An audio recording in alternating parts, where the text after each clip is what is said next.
Good morning সবাই। সবাই কীরকম আছো? আশা করি সবাই খুব ভালো আছো। আমি মোটামুটি ভালোই আছি। তো এখানে ঘুম থেকে উঠেই দেখি যে একজন কাজের লোক আইছিল। তো এখানে ডালপালাটি কাটতে আছে। আর এখানে দেখো গরু।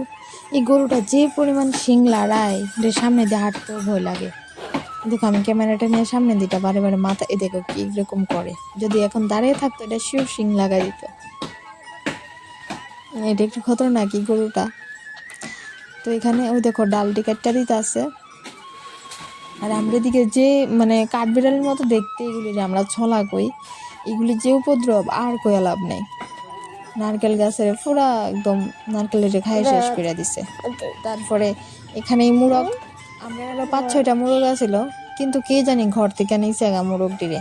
এখানে একটা মুরগ আছে আর একটা মুরগ আছে, ওইটা বাচ্চা নিয়ে বেরিয়েছে, দুইটা মুরগই।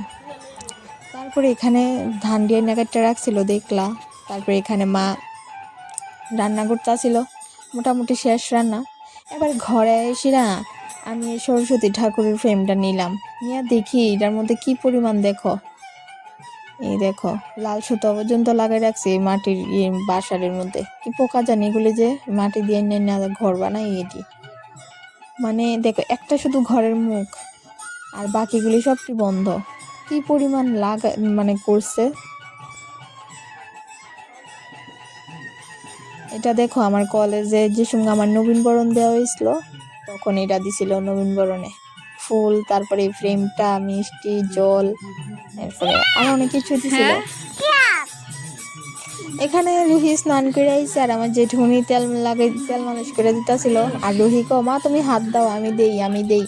রুহি আমার দিতেছিল আর আমার জেঠুমনি রুহিরে দিতেছিল। ফ্যান করেন হোন্ডা সাইড হোন্ডা দি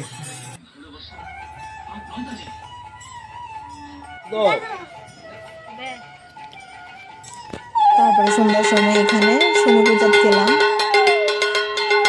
নাম দীপায়ন, হ্যাঁ শনি পূজা দিতেছিল।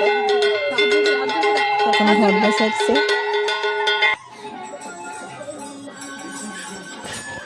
তারপরে বাড়িতে এসে দেখি যে রুহি কতগুলি চকলেট আনছে। দেখো সাথে চিপস আছে, তারপরে একটা ম্যাঙ্গো জেলি দিয়ে ওই দিয়ে আছে। আর এখানে দেখো কতগুলি ওই কোন চকলেট গুলি যে এগুলি আনছে, পুরো কৌটো কিনা লই পড়ছে। দেখো কি পরিমাণ আনছে। রুহি তো এগুলি পায় সেটা খুবই খুশি।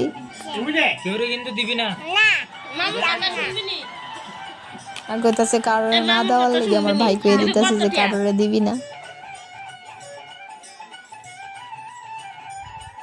কিন্তু বাচ্চা মানুষকে দেওয়া লাগেনি, আমরা বড়রা তো যে সময় চাই সময় নিয়ে নিতে পারি। তারপরে এখানে গেছিলাম টিফিন খাইতে। এই দেখো একটা প্রজাপতি, এর পাখনাতে কি জানি কামড় দিয়ে খাইয়া লাইছে। আর এই পেঁয়াজগুলি দেখছো কত বড় বড় করে কাটছে। এখানে আছে মুড়ি, চানাচুর, পেঁয়াজ, কাঁচা লঙ্কা, ডিম দিয়ে মুড়ি ভাজছিল আর কি। এটা ভাই আর রুহি মিল্লা ভাজছে। তারা একটা নিয়ে গেছে, তারপরে কইছে যে এখানে রাখছে, তো আমি সেটা নিতে এলাম। আয়া তো দেখি পেঁয়াজের কাটিং দিকে সিরামিকে সারছে এই পেঁয়াজ। তো আসলে এগুলির মধ্যে এত মোটা মোটা পেঁয়াজ ভাল লাগে না, কিন্তু ওরা ছেলে মানুষ, যতটুকু করছে ততটুকুই। আমি এখানে মুড়ি নিয়েই ঘরে আইছি, টিভি দেখতে দেখতে আবার এনজয় করতে আসি। টিভি দেখি আর এসে গিয়া মুড়ি খামো।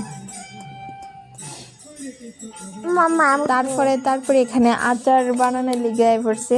আসলে রাত্রেবেলায় বানাইতেছে, দিনের বেলায় তো সময় পাইছিল না। এগুলি গাছ পাকনা জলপাই, তো মোটামুটি সবগুলি হাতে ভাঙন গেছে, কিন্তু 1-2টা আসলো যেগুলি কিনা পারছে বলে। তো এইগুলি মা একটু ভোট নিয়ে দাদিয়া কাটটা দিতেছিল আর কি, দাদিয়া। এখানে গুড়টারে গলায় নিছে, তারপরে এখানে শুকনা মরিচ আর কি জানি মশলা গুঁড়া কইরা দিয়া দিল, ভালোভাবে মিক্স করে নিতেছে। আর এখানে এই জলপাইগুলিরাও আস্তে আস্তে ঢাইলা দিয়া দিতেছে। আসলে সিজনাল যে ফ্রুটগুলি থাকে ওইগুলি দিয়ে আচার বানালে খুবই ভালো, অনেকদিন রাখন যায়।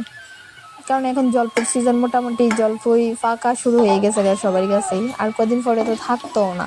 তো এখন যদি না বানাই পরে দিয়া তো আর আফসোস করবো, কারণ ওই সময় তো আর কেউ জলপাই মানে কোনোখানে তো আর জলপাই পাওয়া যেত না, সেই কারণে এখন পাইছি তো এখনই বানিয়ে নিতেছি।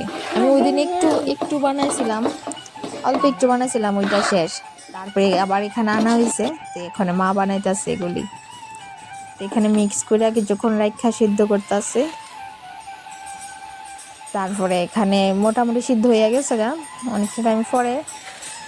এখানে যে ভাজা করে রাখছিল আর কি মশলা, তো এটিরে হালকা গুঁড়ো করে সেটা এটার উপরে দিয়ে দিতেছে। ওই দিন তো আমি পাঁচফোড়ন দিছিলাম, আজকে পাঁচফোড়ন না, আজ কোনো মশলা দিতেছে। তো মশলাটা দিয়ে সেটা ভালোভাবে মিক্স করে নিতেছে।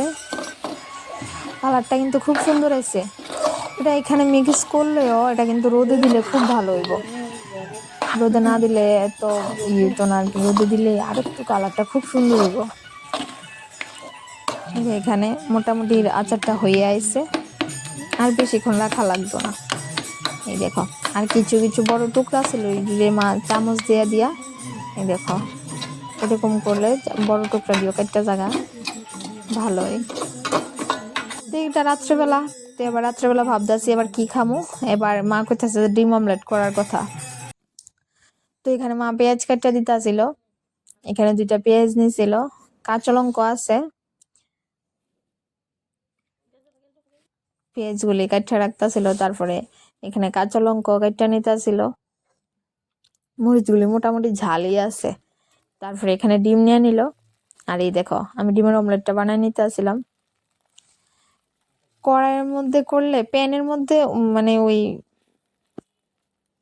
কড়াইয়ের মধ্যে করলে এই ডিমটা দিলে মধ্যে আয়ে পড়ে, তো এরকম চামিচ দিয়ে দিয়ে একটু বড় করে নিতে হয় সাইডের দিকে দিয়ে সেটা। আমি এখানে এটাই করতেছি। আর মিডল দিয়ে একটু ছিঁড়া গেছিল, তো এই মিডলে যতটুকু আছে এটা দিয়ে আবার দিয়া দিছি, ঠিক হয়ে গেছে, তো অসুবিধা হয়েছে না। 2-3 টুকরা মরিচ আবার লইয়া দিয়ে দিছি, কারণ এটার মধ্যে এত মরিচই পড়ছিল না, পেঁয়াজটা একটু কমই পড়ছে এটার মধ্যে।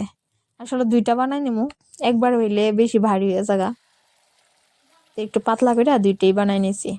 এই দেখো, আর এটার মধ্যে কতগুলি পেঁয়াজ কাঁচা লঙ্কা, আসলে ওইটা উপরে প্রথম দিছিলাম তো, তো উপরের দিকে পড়ছিল, তো এত পেঁয়াজের ইয়েটি পড়ছিল না, পেঁয়াজ কুচি দিয়ে তো পড়ছিল না। আর এটার মধ্যে মোটামুটি পড়ছে, দেখো এটা মিডল দিয়ে একটু ছিঁড়া দিতেছিল।